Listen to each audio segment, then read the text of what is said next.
رامپور میں بلڈوزر کارروائی ہو رہی ہے، یونیورسٹی پر بلڈوزر چلایا جا رہا ہے، چل سکتا ہے؟ دیکھیے میں یہ کہتا ہوں کہ وہ ایک سیاسی مسئلہ ہے، آپ یہ سمجھیں کہ وہ سیاسی مسئلہ ہے، آدم خان ایک سیاسی آدمی ہے، مجھے اس سے اختلاف ہے ضرور۔ میں یہ سمجھتا ہوں کہ جس شخص کے نام پر وہ یونیورسٹی ہے وہ بہت بڑا ملک کا ستندر سینانی ہے، جو جانتے نہیں ہیں تاریخ کو وہ ان کی زندگی سے نا واقف ہو۔ اس لیے میں یہ سمجھتا ہوں کہ ان کے نام کے اوپر جو یونیورسٹی ہی، اس یونیورسٹی کو زندہ رہنا چاہیے، کامیابی کے ساتھ زندہ رہنا چاہیے۔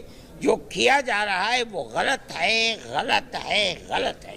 اگر اس کے اندر کوئی چیز غلطی کی ہے بھی، مان لیجئے پہلے تو سپریم کورٹ تک یہ فیصلہ ہو، اس کے بعد یہ سمجھنا کہ اس کو گرا دیا جائے، یہ غلط ہے۔ آپ اس کے اوپر جرمانہ عائد کر دیجئے، وہ اس جرمانے کو کریں گے۔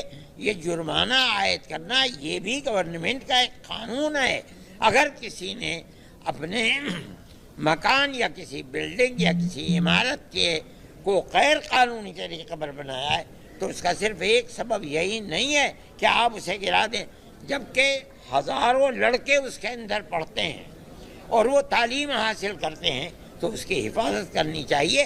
اپنے قانون کی آپ حفاظت کرتے ہوئے آپ اس کے اوپر جرمانہ عائد کر دیں، یہ ہو سکتا ہے، لیکن آپ اس کو یہ کہہ کر کے 38 عمارتوں کو ہزاروں کروڑ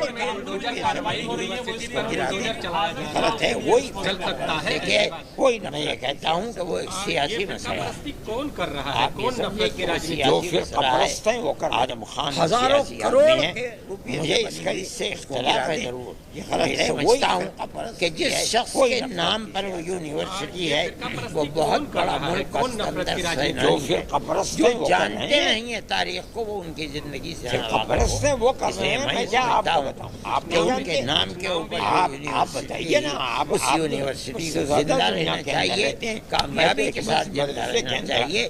جو کیا جا رہا ہے وہ غلط ہے، غلط ہے، اگر اس کے اندر کوئی چیز غلطی کی ہے بھی، مان لیجیے میرا کوئی تعلق سیاست سے نہیں، میں پہلے اس کے بعد یہ سمجھ رہا کہ اس کو گرا دیا جائے، یہ غلط ہے۔ یہ بھی جرمانہ عائد کرنا یہ بھی گورنمنٹ کا ایک قانون ہے۔ اگر کسی نے اپنے مکان یا بلڈنگ یا کسی عمارت کو غیر قانونی بنایا ہے تو اس کا صرف ایک سبب یہی نہیں ہے کہ آپ اسے گرا دیں۔ قانون یہ ہے کہ ہزاروں لڑکے اس کے اندر پڑھتے ہیں چلنے اور وہ تعلیم حاصل کرنے کا اختیار ہے، مکمل اپنے قانون کی آپ حفاظت کرتے ہوئے ہم نے بنایا ہے۔ جرمانہ ہے، دستور کی یہ دفعات، لیکن مولانا ابوالکلام آزاد اور جمعیت علماء ہند نے اس کو بنایا، ہزاروں ابوالکلام آزاد جمعیت علماء کی ورکنگ کمیٹی کے ممبر تھے، جب تک زندہ رہے ممبر رہے۔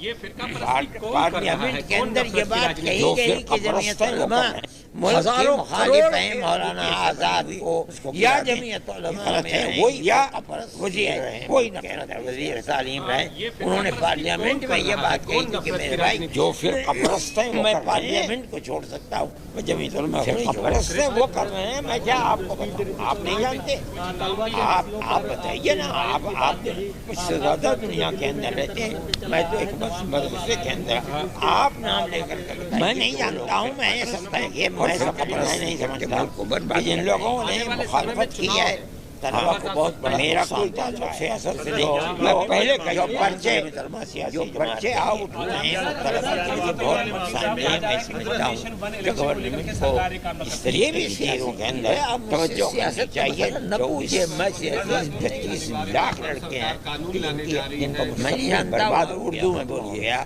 یہ چیز ایسی ہے کہ یقیناً طلبا کے اندر اس کے رکھا۔ ہاں میں کہتا ہوں کہ اس وقت کا قانون یہ ہے ہر آدمی کو اپنے مذہب کے اوپر چلنے، اپنے مذہب کی بات کرنے کا اختیار ہے، مکمل اختیار ہے دستور کے اندر۔ دستور ہم نے بنایا ہے، دستور کی یہ دفعات مولانا ابوالکلام آزاد اور جمعیت علماء ہند نے اس کو بنایا، مولانا ابوالکلام آزاد جمعیت علماء کے ورکنگ کمیٹی کے ممبر تھے، اس کے لیے زندہ رہے، ممبر رہے، کورٹ کو اپنا کردار ادا پارلیمنٹ کے اندر یہ بات کہی گئی کہ جمعیت علماء کے قانون کے مخالف ہیں، مولانا آزاد نہیں کرتا یا جمعیت رونے کی بات ہے، یا کورٹ وزیر رہے کہ جہاں کہیں تعلیم رہے انہوں نے پارلیمنٹ میں یہ بات کہی کہ میرے بھائی قانون بنایا جاؤ، میں پارلیمنٹ کو چھوڑ سکتا ہوں، جمعیت علماء کو نہیں چھوڑوں۔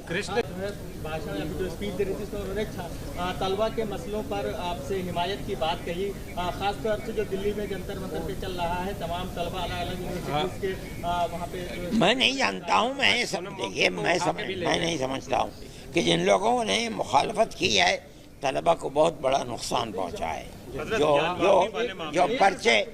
جو پرچے آؤٹ ہوئے ہیں وہ طلبہ کے لیے بہت نقصان دہ ہیں۔ میں سمجھتا ہوں کہ گورنمنٹ کو اس طریقے کی چیزوں کے اندر توجہ کرنی چاہیے۔ 24-30-32 لاکھ لڑکے ہیں کہ جن کا مستقبل برباد ہو گیا، ختم ہو گیا۔ یہ چیز ایسی ہے کہ یقیناً طلبہ کے اندر اس طرح کا جذبات سونم وانگچک کو اٹھا کے لے گیا حضرت جانوابی والے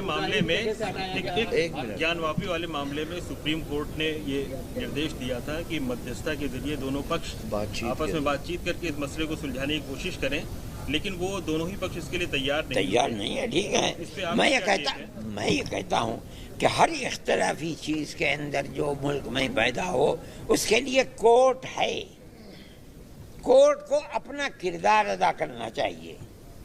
اگر وہ ملک کے قانون کے اعتبار سے کورٹ فیصلہ نہیں کرتا تو یہ رونے کی بات ہے۔